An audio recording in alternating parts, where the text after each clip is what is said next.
What's up, everyone? Welcome to Program Your Remote. Today we're going to be looking at a Ford flip key programming procedure.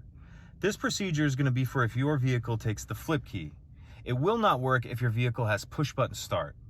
So in order to get started, we need two already working flip keys, and then we have our new unprogrammed flip key.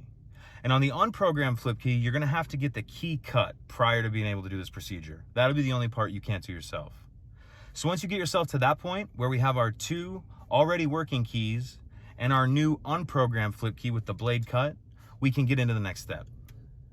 Okay, so now we're ready to get started. We have our two already programmed keys and we have our new key.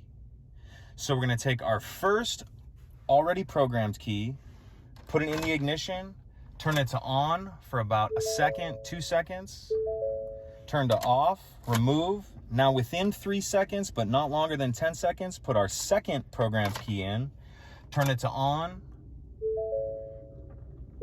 turn it to off, remove.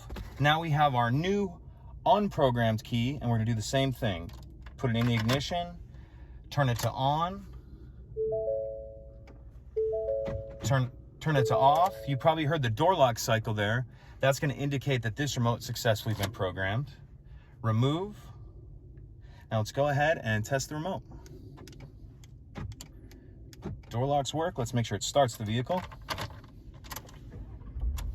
And that's a working remote. Thanks for watching, everyone. If you could take a second, please like and subscribe. Helps us out, and we'd appreciate it.